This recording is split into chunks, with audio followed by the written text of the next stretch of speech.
आज हम in detail discuss करेंगे कि करंट अफेयर्स को किस तरह से प्रिपेयर किया जाए। अगर आप ये लेक्चर अच्छे से नोट कर लेते हैं तो आपके तमाम इश्यूज करंट अफेयर्स के होपफुली रिजॉल्व हो जाएंगे। सबसे पहले हम बात करते हैं कि करंट अफेयर्स को लेकर क्या मिथ्स बनी हुई हैं स्टूडेंट्स के दरमियान। अक्सर मुझे स्टूडेंट्स ने बताया है और अक्सर ये चीज़ सामने आई है कि स्टूडेंट्स जो मेजॉरिटी में हैं वो ये कह रहे होते हैं कि सर करंट अफेयर्स को हम लास्ट में प्रिपेयर करेंगे ताकि तमाम इश्यूज जो है हमारे सामने आ जाए, देन हम करंट अफेयर्स को प्रिपेयर करेंगे। ये सबसे बड़ी गलती है जो स्टूडेंट करता है। करंट अफेयर्स को लास्ट में प्रिपेयर बिल्कुल भी नहीं करना है, बल्कि जिस दिन आपने अपनी सीएसएस की तैयारी स्टार्ट की होती है उसी दिन से आपने करंट अफेयर्स को प्रिपेयर करना स्टार्ट करना होता है। मैं आपको बताता हूं कि कैसे करना है, तो इसको आपने जहन में रखना है। फिर स्टूडेंट्स कहते हैं सर कोई किताब बता दें हमें करंट अफेयर्स के लिए जो हम फॉलो करें। कोई भी किताब करंट अफेयर्स के लिए नहीं है, तो इसलिए आपने किताब के चक्कर में पढ़ना ही नहीं है। किताब का अल्टरनेटिव क्या है मैं आपको बताता हूं। तो देयर इज नो बुक। उसके बाद सबसे इंपॉर्टेंट चीज जो है वो ये है कि रिसोर्सेस क्या होने चाहिए, सोर्सेस क्या हैं और सिलेबस क्या है। ये चीजें इंपॉर्टेंट हैं। रिसोर्सेज पे हम आते हैं, पहले हम बात करते हैं सिलेबस पे कि सिलेबस क्या है। देखें एफपीएससी ने जो रिवाइज्ड सिलेबस हमें दिया है वो सिलेबस है 2016 का। ये 2016 में सिलेबस आ गया था हमारे पास, उसके बाद सिलेबस रिवाइज नहीं हुआ है। तो जो 2016 में करंट अफेयर्स के लिए जो टॉपिक्स दिए हुए हैं आपने वो टॉपिक्स लाजमी प्रिपेयर करने हैं। यानी जो गिवन सिलेबस में टॉपिक्स हैं ये तो आपने प्रिपेयर करने ही हैं, इसको इग्नोर नहीं करना आपने कि सर अब तो हम 2025, 26, 27 में आ गए हैं तो अब हम किस तरह से पुराना सिलेबस फॉलो करें। जी सिलेबस के टॉपिक्स वो आपने प्रिपेयर करने हैं, इसको कभी भी इग्नोर नहीं करना। उसके बाद यानी आपके पास दो तरह के सिलेबस होंगे। एक सिलेबस वो होगा जो आपको एफपीएससी ने दिया हुआ है, उसको फॉलो करना है। देन सेकेंड पॉइंट इज कि आपने बर्निंग इश्यूज को आइडेंटिफाई करना है। हर साल बर्निंग इश्यूज थोड़े से चेंज हो सकते हैं, थोड़े डिफरेंट हो सकते हैं, लेकिन ओवरऑल चीजें मोस्टली सेम ही रहती हैं। अब बर्निंग इश्यूज आइडेंटिफाई करने हैं आपने। ये बर्निंग इश्यूज में भी 15 हो, में भी 20 हो। यानी एक तो ये बर्निंग इश्यूज आइडेंटिफाई करने हैं और सिलेबस फॉलो करना है। ये दोनों मिला के आपका करंट अफेयर्स का सिलेबस बनता है। तो इस तरह से आपके पास सिलेबस होना चाहिए। सिलेबस जो एफपीएससी ने दिया है उसको लिस्ट करेंगे, इनलिस्ट करेंगे और बर्निंग इश्यूज आइडेंटिफाई करेंगे। मैं आपको बताता हूं कि क्या बर्निंग इश्यूज हैं जो आपको प्रिपेयर करने चाहिए। उसके बाद अब हम आते हैं सोर्सेस पे। जब आपके एग्जाम्स हो जाते हैं और जब स्टूडेंट्स का रिजल्ट आ जाता है जिन्होंने पास कर लिया होता है और फाइनल एलोकेशन हो जाती है, तो फिर एफपीएससी अक्सर जो है एक डॉक्यूमेंट शेयर करती है जिसमें ये लिखा होता है कि स्टूडेंट्स ने जिन्होंने पास किया है उनके पेपर में क्या चीजें थी और जो पास नहीं कर पाए हैं उनको क्यों फेल किया गया है, क्या रीजंस हैं। तो एक रिपोर्ट जो है हमारे सामने होती है।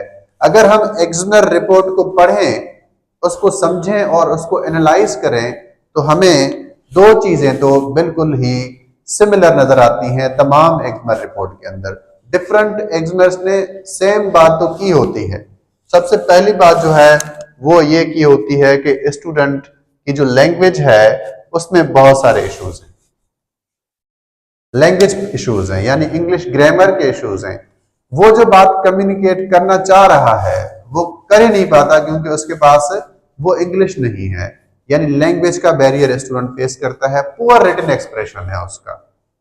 एक तो ये इशू है जो तमाम पेपर्स में हमें नजर आती है। सेकेंड इशू जो है वो ये है कि वो जो जवाब प्रोड्यूस करते हैं वो क्वालिटी कंटेंट नहीं है, रिडंडेंट मटेरियल होता है।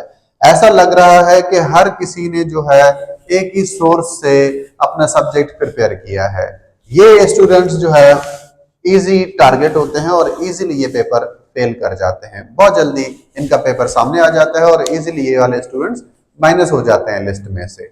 अगर आप चाहते हैं कि आपको जो है अवॉइड करना है फेलियर, तो ये चीजें जो हैं दोनों आपने अवॉइड करनी है।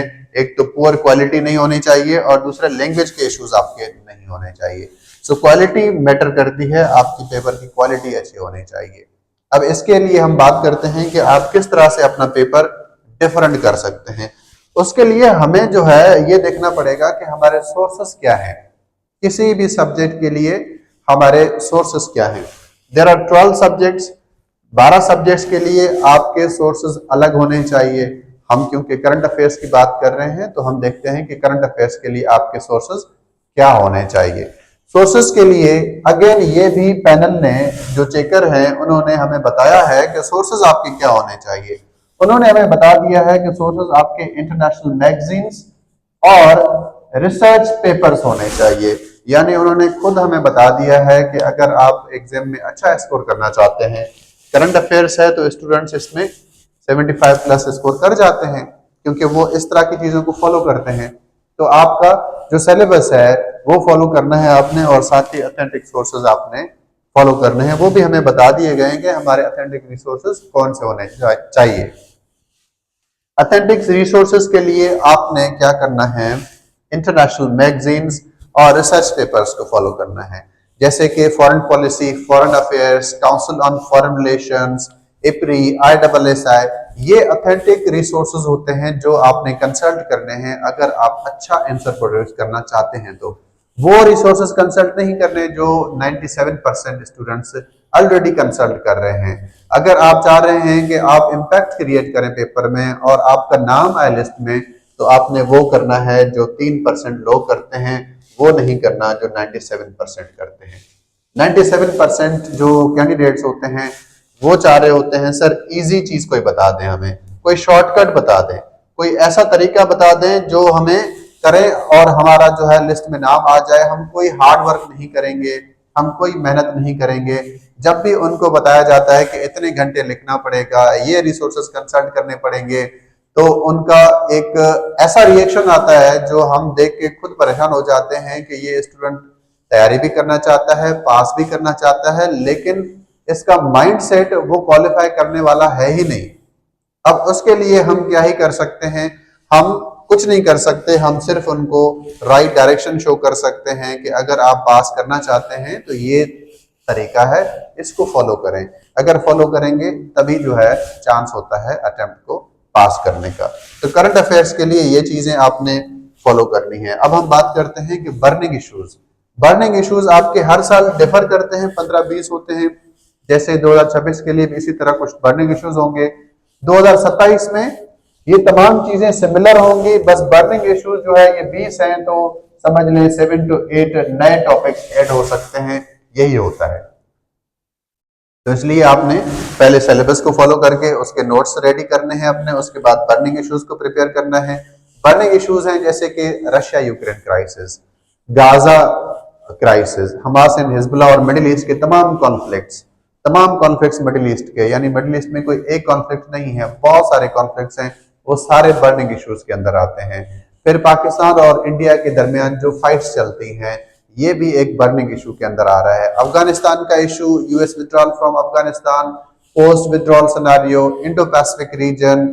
फिर अब टेक्नोलॉजी की बात हो रही है, क्लाइमेट चेंज, ब्रिक्स, ऑकस, ये तमाम जो इवेंट्स हैं ये आपके आते हैं बर्निंग इश्यूज के अंदर। तो आपने फिर बर्निंग इश्यूज को भी प्रिपेयर करना है। जब ये सब कुछ आपने कर लिया तो अब आपके पास नोट्स होने चाहिए, ये जरूरी हैं।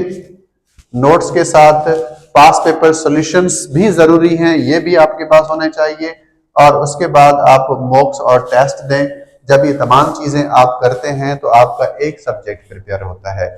यही तरीका आपने तकरीबन सारे सब्जेक्ट्स के लिए फॉलो करना है।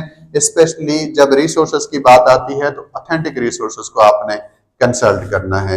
इजी रिसोर्सेज की तरफ नहीं जाना कि सर कोई एक किताब बता दें जिसमें से तमाम सिलेबस कवर हो जाए।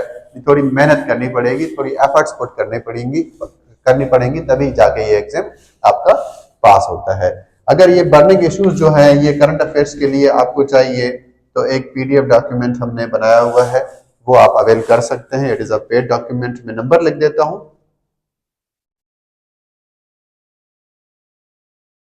ये नंबर है, आप इस पे कांटेक्ट करके ये फाइल जो है वो आप अक्वायर कर सकते हैं। उसके बाद ऑन कैंपस एडमिशंस ओपन है, आप अकेडमी विजिट करके एनरोलमेंट भी करवा सकते हैं फॉर 26 और 27। थैंक यू, अपना ख्याल रखिए, अल्लाह हाफिज।